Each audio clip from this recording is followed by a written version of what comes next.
కొలొస్సీ పత్రిక 3వ అధ్యాయం దాని 18వ వచనాన్ని ఒకసారి చదువుదాం. భార్యలారా, మీ భర్తలకు విధేయులై ఉండుడి, ఇది ప్రభువును బట్టి యుక్తమై ఉన్నది. భర్తలారా, మీ భార్యలను ప్రేమింపుడి, మీ భార్యలను ప్రేమించుడి, వారిని నిష్ఠూర పెట్టవద్దు. ఏంటిది నిష్ఠూర పెట్టడం? మీరు భర్తలారా మీ భార్యలను ప్రేమించండి. ప్రేమించే భర్త ఎక్కడున్నా అక్కడ విధేయత చూపించే భార్య ఖచ్చితంగా ఉంటారు.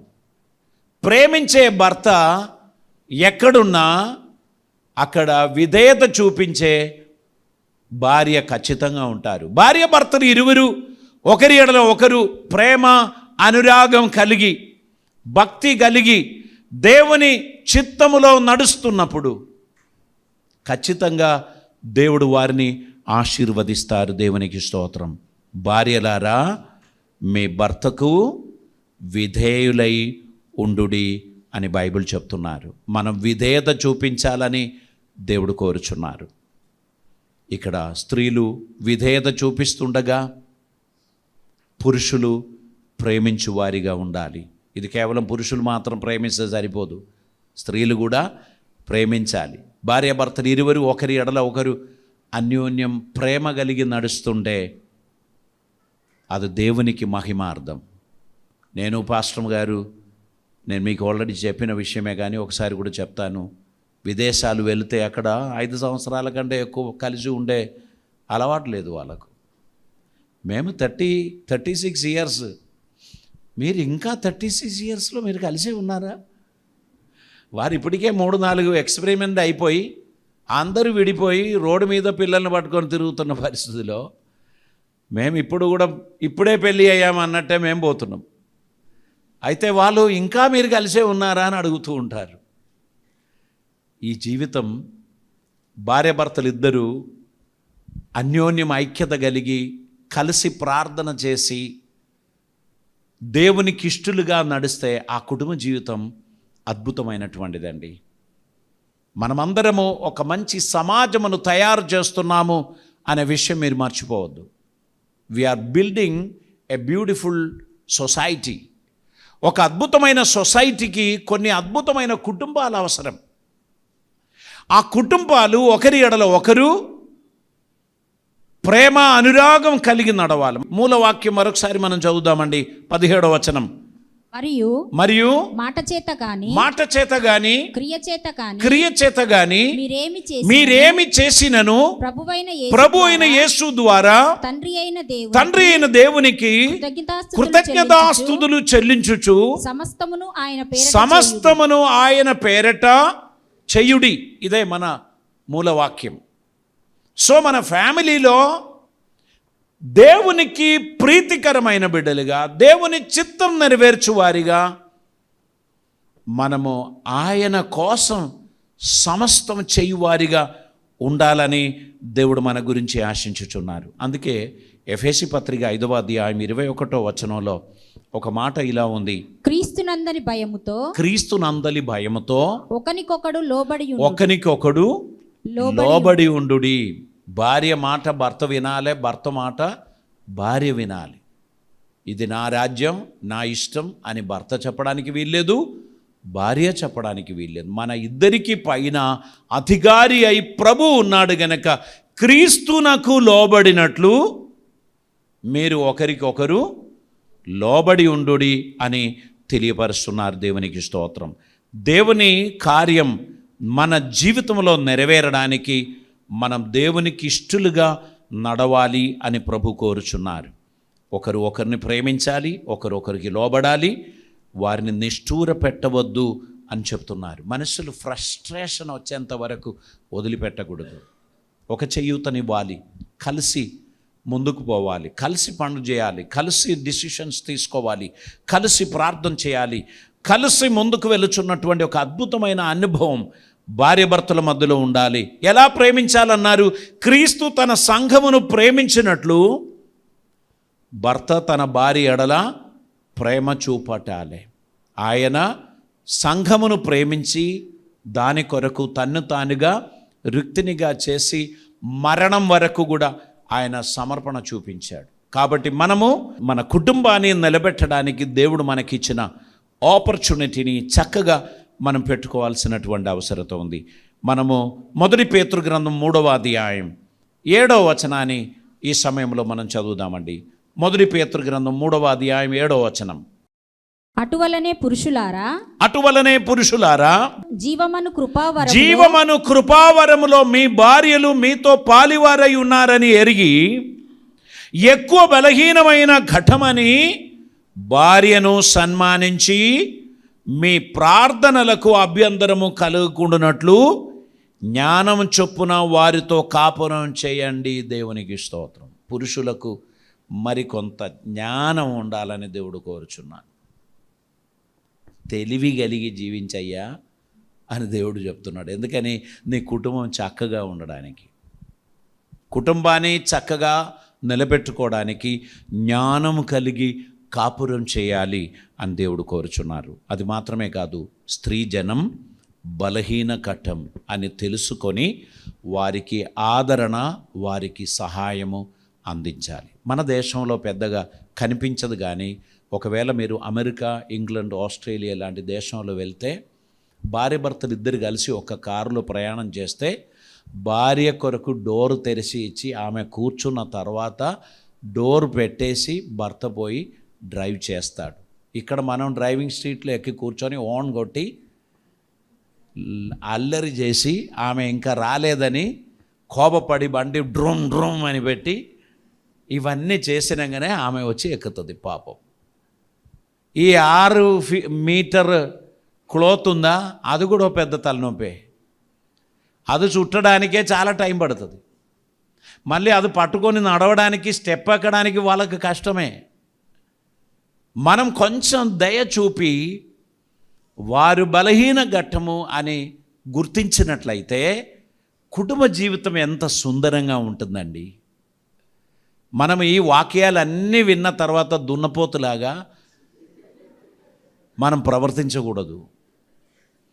అవన్నీ పెద్ద వర్షం పడ్డా దానికి నాకేం తెలియదే అన్నట్టు ఉంటుంది. అలా ఉండకూడదు. ఈ వినిన వాక్యం మన హృదయంలో పనిచేయాలి. పాస్టర్ గారు చెప్పారు, ఓహో నేను ఇక్కడ కొంచెం సహనం, కొంచెం ప్రేమ, కొంచెం ఆదరణ ఇది చూపించాల్సినటువంటి అవసరత ఉంది అని పురుషులు తన భార్య వైపు ప్రేమ చూపిస్తే కుటుంబం ఎంత అద్భుతంగా మారుతుందో తెలుసా? ఏం లాభం అండి? కష్టపడాలి, ఇది నా విధి, నేను సచ్చేదాకా ఇదే నా జీవితం. ఇంటి బయటికి నన్ను తీసుకుపోతారా? పోరు. ఎందుకంటే పోదామనుకున్నప్పటికే పిల్లలు వచ్చేస్తారు.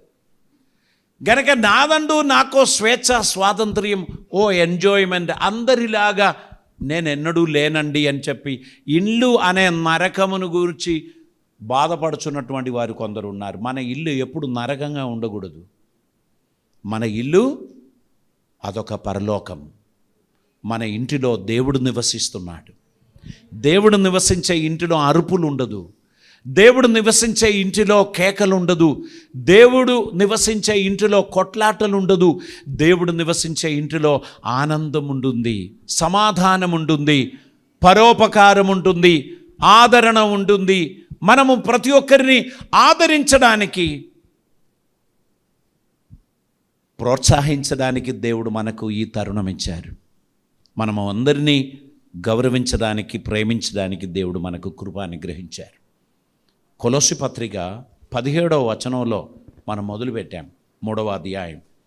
ఇప్పుడు 20వ వచనంలోనికి మనం వద్దామండి. పిల్లలారా, అన్ని విషయములలో మీ తల్లిదండ్రుల మాట వినుడి, ఇది ప్రభువును బట్టి మెచ్చుకొనదగినది. పిల్లలారా, అన్ని విషయములలో మీ తల్లిదండ్రుల మాట వినండి, ఇది ప్రభువును బట్టి మెచ్చుకొనదగినది. నువ్వు పిహెచ్డి చేశావు, తల్లి అంతా ఏం చదువుకోలేదు గనక తల్లి మాటను నిర్లక్ష్యం చేద్దామని ఎవరూ అనుకోకూడదు. ఆమె అనుభవ సంపన్నురాలు, అనుభవం, ఆమె PhD. నువ్వు చేసినది చదువు మాత్రమే, కాగితం. ఆమె జీవితం చూచినది. బిడ్డ, మంచి రోజులు కాదు నాయనా, అందరూ మంచోళ్ళు కాదండి అని చెప్తే నీకు అసలు ఏం తెలుసు అని చెప్పి ఆమెను తిట్టి, బిడ్డ తన దారిలో వెళ్ళేసి మళ్ళీ ఏడుచుకుంటూ వస్తుంది. కొంప ముంచి తల్లి దగ్గరికే వస్తుంది. అప్పుడు తల్లి కూడా పట్టుకొని ఏడుస్తుంది. ఏం చేస్తుంది? నేను అప్పుడే చెప్పానా, నేను ఎన్నిసార్లు చెప్పాను, నువ్వేమైనా విన్నావా అని చెప్పి ఆ తల్లి అంటూ ఉంటారు. ఇంకా లాభం ఏముంది? కనుక పిల్లలారా, తల్లుల మాటలు, తండ్రుల మాటలు నిర్లక్ష్యం చేయకండి. వారిని గౌరవించండి, వారితో కూడా నడవండి. వారిని మీరు ఎంతగా గౌరవించగలుగుతారో మీ ఆయుస్సుకు ఒక్క దినం కూడా దేవుడు పెంచుతాడు. మీకు దీర్ఘాయువు కలుగుటకు నీ తల్లిని తండ్రిని సన్మానించుము అని దేవుడు చెప్పిన మాట మర్చిపోవద్దు. ఎఫెసీ పత్రిక 6వ అధ్యాయం మొదటి 3 వచనాల్లో ఆ మాటలు చెప్పబడి ఉంది.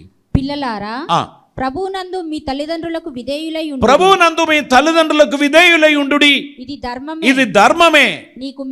మీకు మేలు కలుగునట్లు నీ తండ్రిని తల్లిని సన్మానించుము.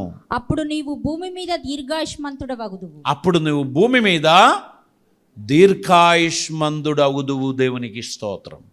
దేవుడు అనుగ్రహించిన ఈ గొప్ప వాగ్దానం, ఈ గొప్ప ఆశీర్వాదం మనమందరము ప్రాప్తించడానికి వృద్ధులైన తల్లిదండ్రులను మీరు ఇబ్బంది పెట్టకండి. వారు మీరు అనుకున్నట్టు ఏమీ చేయరు, మీరు ఆశించినట్టు ఏది చేయరు. ఎందుకంటే వారు బలహీనమైపోయారు. ఇక మీరు అదేమీ ఎక్స్పెక్ట్ చేయకు. వారి ఎడల మీరు ప్రేమ మీరు చూపించి వారు చివరి దినం వరకు ప్రశాంతంగా జీవించడానికి ఉన్న ఒక వాతావరణం క్రియేట్ చేయండి. కొలస్సీ పత్రిక 3వ అధ్యాయం చివరిగా మనం 21వ వచనం కూడా చదువుదామండి. తండ్రులారా, మీ పిల్లల మనసు కృంగకుండునట్లు వారికి కోపము పుట్టింపకుడి. వారికి కోపం పుట్టింపకుండి. అలా కూడా ఉంది కదా. మీ పిల్లల మనసు ఏమైపోవద్దు? కృంగిపోవద్దు. అస్తమానం వెంటబడడం, అస్తమానం వారికి ఎటు తిరగడానికి ఛాన్స్ లేకుండా చేసి అస్తమానం వారు కృంగిపోయేటట్టు చేయకండి. ఏది చేసినా తప్పని చెప్పడం, ఏది చేసినా అందులో ఉన్నది ఆలోచన చేయకుండా వెంటనే నో చెప్పడం, తర్వాత ఎస్ చెప్పడం, ఇటువంటి జరగకుండా వారు కృంగిపోయినట్లు కాకుండా వారిని ప్రోత్సహించండి అని చెప్తున్నారు. ఆ వచనం మరొకసారి చదవండి. 21వ వచనం. తండ్రులారా, మీ పిల్లల మనసు కృంగకుండు ఉండునట్లు వారికి కోపము పుట్టింపకుడి. దేవునికి స్తోత్రం. మీరు మీ పిల్లలను ప్రేమించండి, ఆదరించండి, ప్రోత్సహించండి, నడవడానికి ఉన్న మార్గం చూపించండి, వారికి సహకారులుగా ఉండండి, వారి గమ్యం చేరడానికి మీరు వారికి సహాయం చేయండి. ఇంకొక వచనం కూడా ఉంది. దాసులారా, మనుషులను సంతోషపెట్టు వారైనట్లు కంటికి కనబడవలనని కాక ప్రభువునకు భయపడి శుద్ధాంతఃకరణ కలవారై మీరు ఎలా ఉండాలంటున్నారు? శుద్ధమైన మనస్సాక్షి గలవారిగా ఉండండి అని అంటున్నారు. శుద్ధాంతఃకరణ గలవారై శరీరమును బట్టి మీ యజమానులైన వారికి అన్ని విషయములలో విధేయులై ఉండుడి. దేవునికి స్తోత్రం.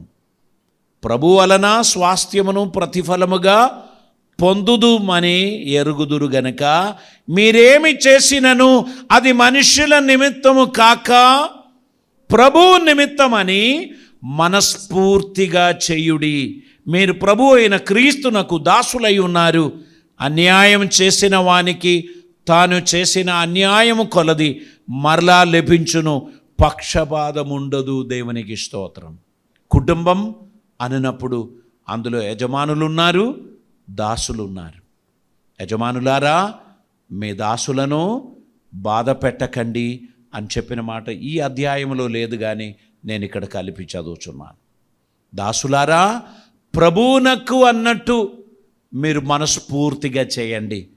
ఏదో కనబడినప్పుడు కారు వచ్చింది, ఇక్కడ పనులు మొదలుపెట్టారు. కారు పోయింది, ఈసీ చైర్లో కాలు మీద కాలు పెట్టుకొని కూర్చొని ఫ్యాన్ కింద కూర్చొని ఎంజాయ్ చేయడం, అది ఆ యజమానుడు చూడలేదు కానీ తండ్రి చూస్తున్నాడు.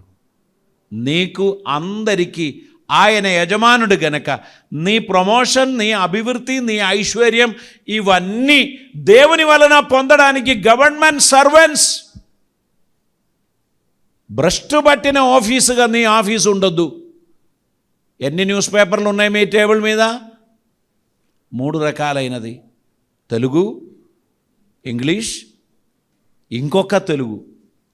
ఇది 3 చదివి ఓ టీ తాగే వరకు మధ్యాహ్నం అవుతుంది. మళ్ళీ లంచ్ టైం అయిపోయి వచ్చిన తర్వాత కాస్త కునుకు ఖచ్చితంగా ఉంటుంది. ఈ మధ్యలో ఏదైనా ఫైలు, పేపర్లు వస్తే రేపు చూద్దాం అని పెట్టి కాలయాపన చేయడం, అది నీ తండ్రికి ఇష్టం లేదు. మీ ఆఫీస్ సిస్టమాటిక్గా పోవాలి, మీ ఆఫీసులో పనులు చేయాలి. నువ్వు ఒక క్రైస్తవుడవైతే నీ దగ్గర పెండింగ్ ఫైల్స్ ఉండొద్దు. ఎవరైనా పెండింగ్ ఫైల్స్ మూట పెట్టుకొని ఉన్నటువంటి క్రైస్తవుడు నా వాక్యం లైవ్లో వినుచున్నట్లయితే రేపు వెళ్ళిన తర్వాత ఫస్ట్ చేయాల్సింది పేపర్ చదవడం కాదు, ఆ పెండింగ్ ఫైల్స్ అన్నీ తెప్పించి క్లియర్ చేసి నెక్స్ట్ డిపార్ట్మెంట్కు పంపించండి. మీ పనులన్నీ సక్రమంగా చేసుకోండి. దేవుని బ్లెస్సింగ్స్ మీరు అనుభవిస్తారు. మీ కుటుంబం ఆశీర్వదింపబడుతుంది. మీరు దేవునికి ఇష్టలుగా మీరు నడవడం మొదలుపెట్టారనుకో, దేవుడు మీ కొరకు ఏమైనా చేయడానికి ఇష్టమే. దేవుని కార్యం నమ్మకంగా చేద్దాం. సేవకులారా, మొదట ఆయన రాజ్యమును నీతిని వెదుకుడి, దాంతోపాటు ఇవన్నీ మీకు ఇస్తానని దేవుడు చెప్పాడు. 1 తారీఖు నుంచి 15 తారీఖు వరకు ఏ వాడకు తిరగాలని వాడలు తిరిగి ఇల్లు తిరిగి సంపాదించేది నీ సంపాద్యం కాదు. నీవు దేవునికి ఇష్టడిగా దేవుడు అప్పగించిన పని చేసి నువ్వు ఆయన ఎదుట మంచి దాసుడు అనే ఒక గుర్తింపు నువ్వు పొందితే నీ జీతం నీ ఇంటికి వస్తుంది. హల్లెలూయా.